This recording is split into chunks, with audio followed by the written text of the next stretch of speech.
Hello and welcome. I am Sylvia Hartmann, the creator of Modern Energy, and it's awesome to have you here with me today.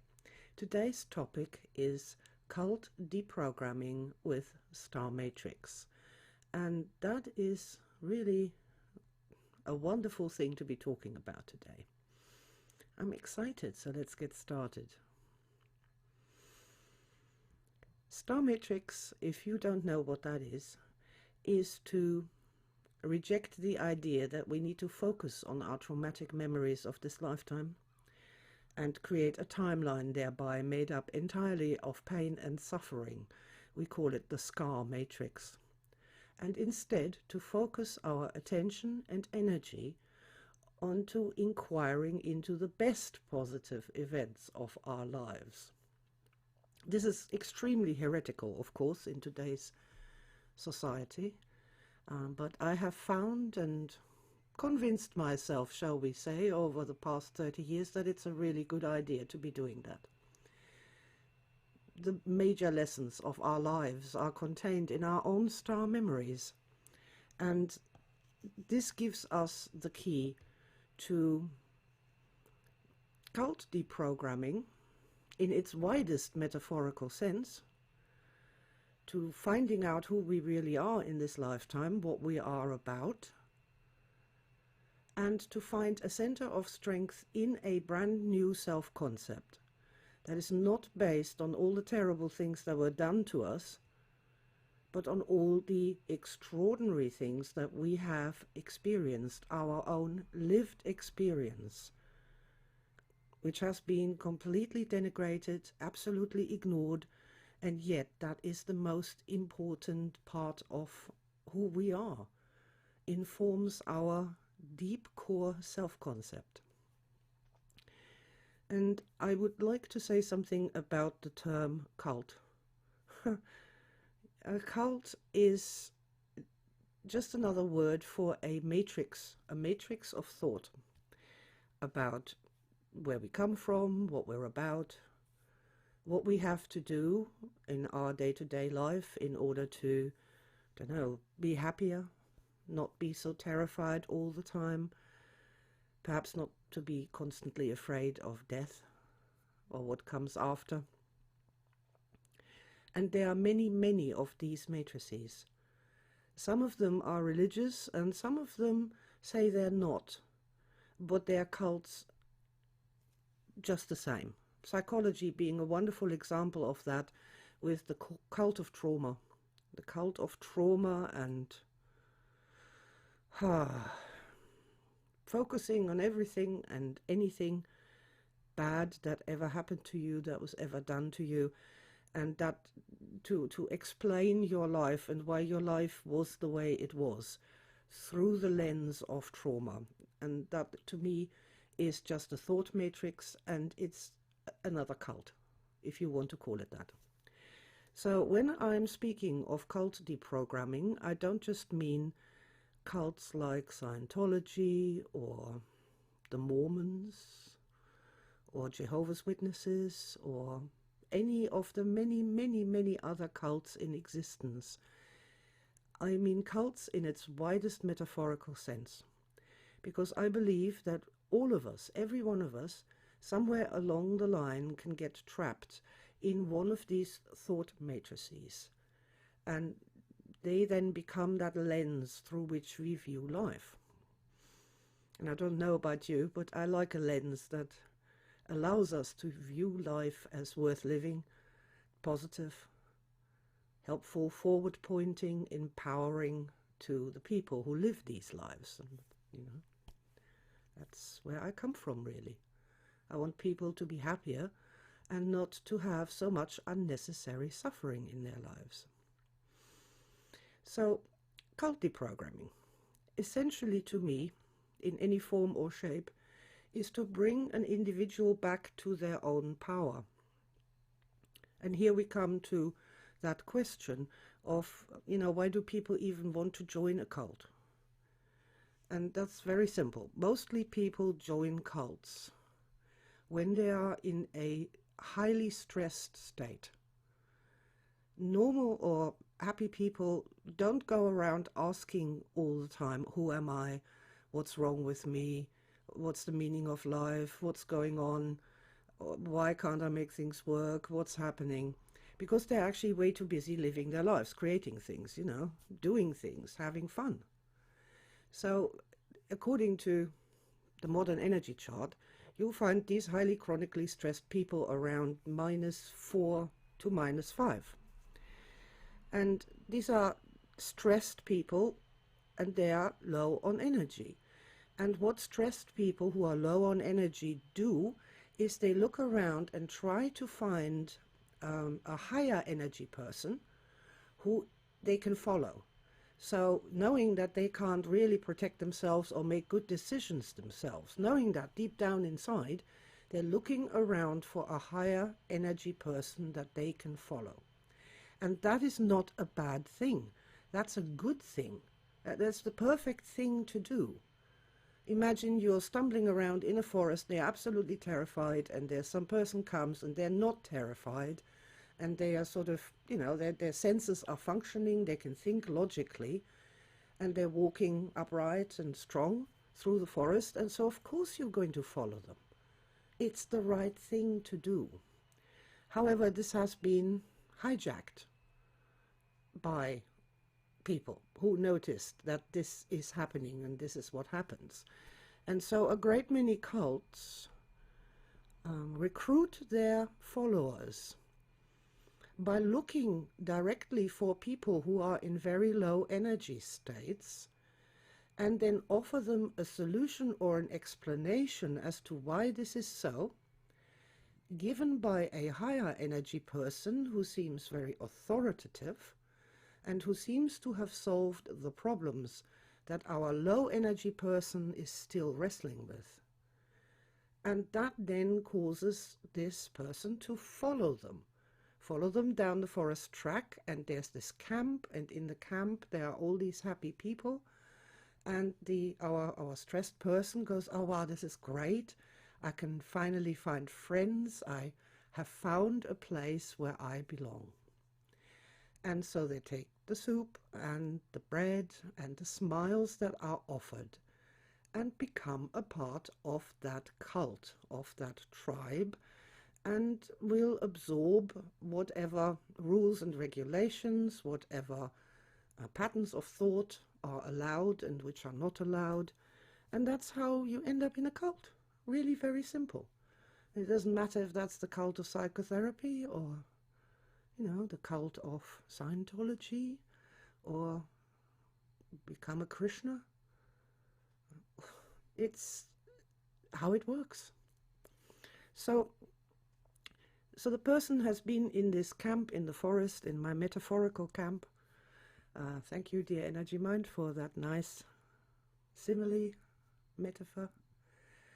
They've been in the camp for a while, and there's all sorts of rules and regulations that they don't like, or that seem wrong to them, or they see something that they can't.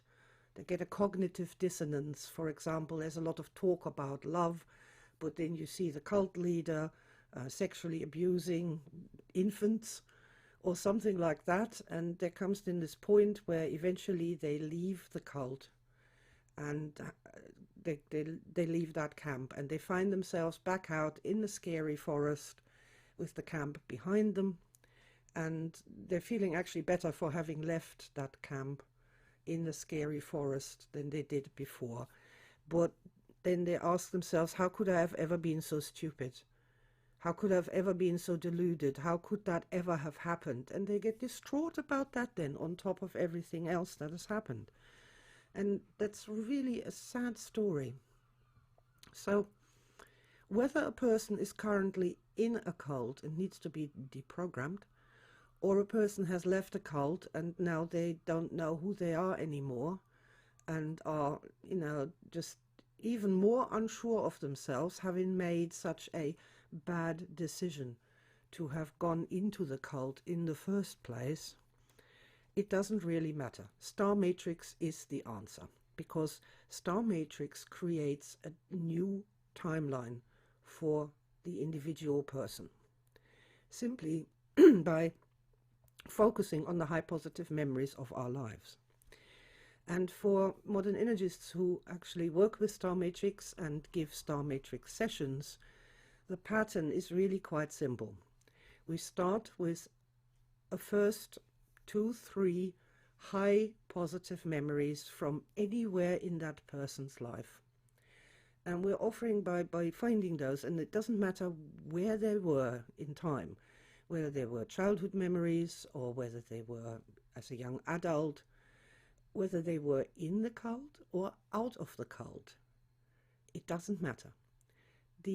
When we're asking that question for a person to remember a really high, fabulous memory from their life, a moment that was just absolutely perfect, absolutely wonderful, made them feel so fantastic.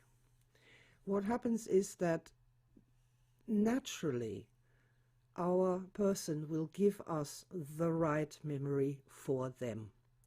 There is a pathway of recovering your star memories from this lifetime, and this comes also from within. So the right memories are being presented in the right order and sequence. So instead of saying, oh, you need to remember something from when you were 6 years old or else it doesn't work, this is not how Star Matrix functions. We ask the person just to remember one fabulous star memory. And then enter into this, describe it, describe how it made them feel, where they felt it in their body, what they saw and heard, and what they scented and tasted.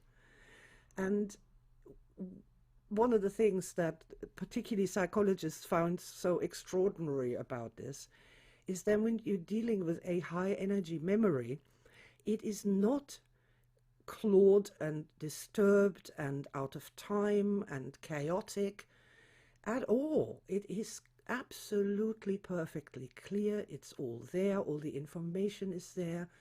It really becomes totally vivid, like a lucid dream to the person who is recounting that experience. Once we've done that for the very first time with a person, they go, wow. We can ask them, what did you learn during that experience? What did you find out that you never knew before? What's particularly important about that memory for you today? And that unlocks just so many insights and joyful recognition, and also a connection between the person who's here right now and that memory, the person who they were in that memory. We call that an aspect, because we are only ever here and now, and everything else, past and future, is aspects of ourselves. So once we've got that first memory, it becomes a lot easier to find, say, 2 more from other times of the life, or from, doesn't matter. But what these are the first points on what we call the StarLine. This is a lifeline made entirely out of star events. And this is quite unconditional.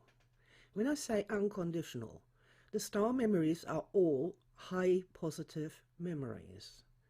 The unconditional part comes that it doesn't matter in which context these star memories were experienced.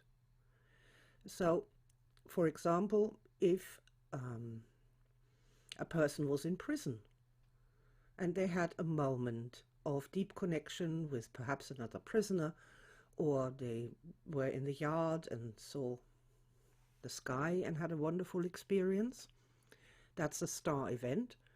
And it doesn't matter that it happened in a prison. That doesn't make it any worse or any less relevant or any less important to their life than if they'd had that star event at a family wedding. And this is super important in the context of our cult deprogramming agenda. Because people who leave cults, or after they left cults, or while they're still in them and they're afraid of this happening, bubble up that whole part of the timeline and say, oh, this was all a complete waste of time, I was a total fool, it was all crap. And that's just not the truth. During that time in the cult, there were star events. And we don't have to be afraid to remember them. We do not have to be afraid of that. It won't make you go back into the cult or make you think that it was the cult that was the reason for having these star events. What Star Matrix does, it takes all the experiences and takes them right back into this one person. And that is what heals broken timelines. It's the most extraordinary, beautiful thing. It also, I mean, it takes a little getting there. But for example, somebody who was in a very destructive relationship or a relationship that ended badly, and they just don't want to think about this entire 40-year stretch of their lifetime, and everything about it is now gone dark. That is so disruptive and so disturbing, and also it's unfair, it's unjust, it's wrong. Within that relationship, no matter how horrendous it was, like I said, if somebody was in a prison camp for a period of time, people will still make star memories. This is the most extraordinary thing about human beings, that even in a concentration camp, you can make star memories and have star events. And that says so much to me about the nature of human beings and how we are so wrong about judging them as being just this destructive people and just trauma-riddled creatures. But the point being is that taking a person back to their own star events that they themselves experienced, lived their own lives, this is their lived experience, it belongs to them. It doesn't belong to the abuser. It doesn't belong to the prison. It doesn't belong to a cult. It doesn't belong to anyone else, just them. And inside these star memories, there are messages for them. Even though that may have happened inside the cult, doesn't matter. Even though it may have happened because, I don't know, preacher lied or something, and the person had a star moment. They still belong to that person. And when we take them back, the StarLine becomes a reality. And this StarLine connects our entire life from the cradle to the grave, unconditionally. And it belongs to that person and to no one else. It is completely unique in all time spent. And the sum of that StarLine, or the themes that flow through that StarLine that we discover when we learn more about our own star memories, that's what people were searching for. That is who we, each one of us, really are. So I would recommend Star Matrix to every person in the world, every person, at least in the Western world, who's been infected by that psychology cult virus of only looking for trauma, the injustices, and the negative in any person, in any situation, and especially in their own lives. And because of this collection of one-sided erroneous data, have come to the conclusion that they are an eternal victim, that their suffering must go on forever, and that there's no hope and no way out for themselves and for humanity at large. Star Matrix really does flip that 180 degrees and says, no, stop, stop. We need to do something else. And in the case of cult deprogramming and cult survivors,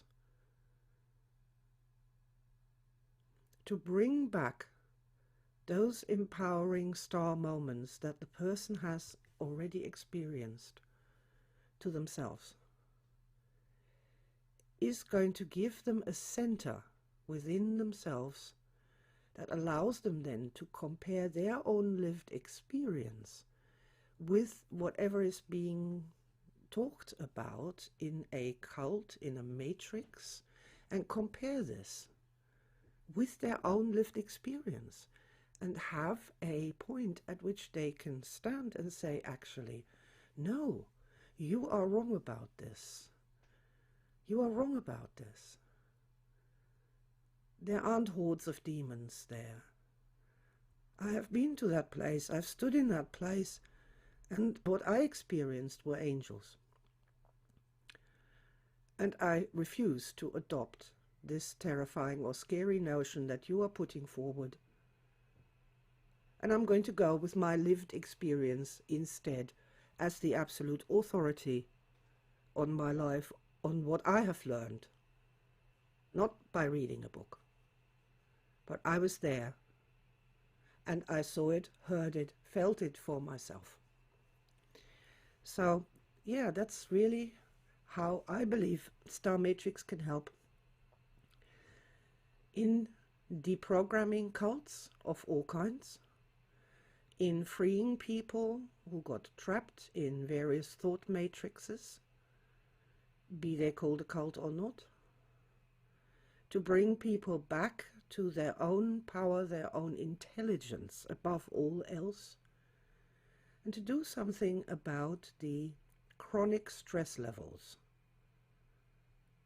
that have only become worse by focusing constantly on the insults and on the traumas, on everything that's wrong. That's unjust, it's not right. And at the very least, I'm asking to take a holiday from the negativity and the trauma.